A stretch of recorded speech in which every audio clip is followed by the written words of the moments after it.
Assalamualaikum warahmatullahi wabarakatuh. Ketemu lagi dengan saya Ibu Teti Heriati sebagai pengajar proyek IPAS. Pada kesempatan kali ini kita akan belajar tentang kebutuhan manusia. Seperti di layar kalian perhatikan bagaimana binatang, dalam hal ini adalah anjing, dia ingin olahraga, memegang itu bagaimana kebutuhan dia berolahraga. Untuk apa? Untuk menjaga kondisi badannya anjing tersebut supaya sehat. Serta kebutuhan-kebutuhan yang lainnya tentunya ya. Bukan hanya kebutuhan olahraga, kebutuhan akan pendidikan, kebutuhan ingin makan dan sebagainya. Kemudian kita nanti akan membahas jenis-jenis kebutuhannya seperti apa. Kita lihat sekarang tayangannya sebagai berikut. Kita lihat bagaimana orang berparti. Ada kebutuhan orang yang senang-senang bersenang-senang, ada anak yang saya nanti kalau sudah besar menjadi seorang dokter ya, bagaimana mereka bersenang-senang. Apakah itu kebutuhan? Apa itu keinginan? Apakah sama kebutuhan dan keinginan? Oke, baik. Tentu jawabannya adalah ini seperti, ayo kalian lihat, sama nggak kebutuhan dan keinginan?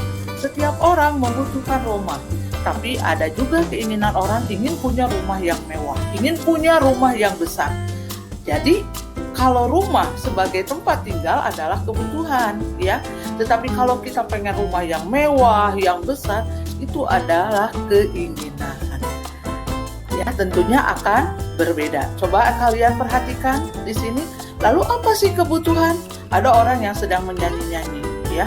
Ada orang berparti. Ini kebutuhan ingin bersenang-senang, berekreasi, ingin jalan-jalan, traveling, pesta, ulang tahun. Apakah itu sama kebutuhan? Ya, kebutuhan manusia. Untuk apa? Untuk senang-senang. Nah, sekarang adalah apa itu kebutuhan? Kebutuhan adalah segala sesuatu yang diperlukan oleh kita dalam upaya mempertahankan kelangsungan hidup. Jadi segala sesuatu yang diperlukan oleh manusia untuk mempertahankan kelangsungan hidupnya, mencapai kesejahteraan, itu yang dinamakan kebutuhan. Misalnya seperti di gambar, di sana ada stik kentang. Ketika kita lapar, kita makan kentang tersebut mengganjal perut kita. Orang haus, tentu kita minum. Dan mungkin saya nggak suka kentang, saya pengen beli makanan yang lain, yang mewah dan sebagainya, itu hanya keinginan. Biasanya kalau kebutuhan tidak dilakukan atau tidak dilaksanakan, maka kelangsungan hidupnya akan terganggu. Nah sekarang, kebutuhan primer apa yang saat ini dibutuhkan pada saat PJJ? Coba kalian perhatikan. Bagaimana handphone, bagaimana orang ngomong di depan laptop sendirian. Anda misalnya melihat ke teman-temannya atau pada saat kalian sekarang bersama saya virtual. Ini adalah kebutuhan PJJ. Apa yang dibutuhkan? Iya betul, bisa laptop, bisa handphone. Tentunya harus ada diisi oleh kuota. Handphone ada, tetapi kuotanya tidak ada, tidak mungkin berjalan PJJ. Itu ya. Nah sekarang kita melihat setelah kita mengetahui bahwa kebutuhan itu adalah segala sesuatu yang harus dipenuhi oleh setiap orang. Sementara kalau keinginan harus dipenuhi enggak? Keinginan itu bisa ditunda. Sama segala sesuatu yang dibutuhkan, yang diinginkan oleh konsumen. Tetapi kalau keinginan bisa ditunda. Nah kalau kita sudah tahu kebutuhan dan keinginan, kita lihatlah jenis-jenis kebutuhan. Nah, jenis-jenis kebutuhan di sini ada dibagi menjadi beberapa macam. Kebutuhan menurut intensitas kegunaannya, menurut tingkatannya, itu ada kebutuhan primer, kebutuhan yang harus dipenuhi. Kayak makan, minum, rumah itu harus. Bagaimana kalau tidak terpenuhi? Maka kelangsungan hidupnya tidak akan terjamin. Terus kedua adalah kebutuhan sekunder, kebutuhan yang harus dipenuhi setelah kebutuhan primer. Contohnya apa? Misalnya kulkas ya, kursi, motor misalnya adalah kebutuhan sekunder. Ada lagi kebutuhan tersier, kebutuhan yang telah terpenuhi setelah kebutuhan primer sekunder. Contohnya apa? Tadi kayak orang yang pesta, orang yang ulang tahun, orang yang joget-joget, ya, itu termasuk kepada kebutuhan tersier, kebutuhan rumah mewah, dan sebagainya.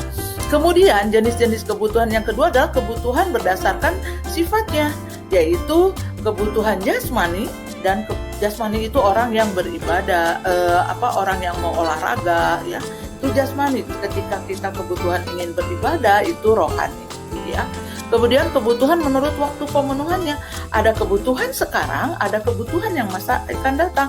Contohnya di sini ada minum, berarti kebutuhan sekarang. Ada kebutuhan yang masa akan datang, artinya diamkan, kita ngumpulkan dari sekarang. Iya betul, kayak nabung, kita kan sekarang nabung nih, nanti untuk masa yang akan datang. Lalu ada kebutuhan menurut subjeknya, ada kebutuhan pribadi. Kebutuhan seorang dengan orang lain tentu berbeda. Seorang ibu, kebutuhannya berbeda dong sama anak-anak seperti kalian, sama remaja. Apakah sama remaja dengan bayi? Betul sekali. Remaja dan bayi tentu akan berbeda. Nah, ini semua bisa dilakukan dengan menggunakan alat dan sarana pemuas kebutuhan. Jadi kebutuhan itu bisa kita manfaatkan, kita ambil supaya kita untuk meningkatkan kesejahteraan. Tentunya harus ada alat dan sarana pemuas kebutuhan. Oke, hari ini cukup sekian. Nah, kita lanjutkan pada video selanjutnya tentang materi-materi yang lain. Terima kasih. Wassalamualaikum warahmatullahi wabarakatuh.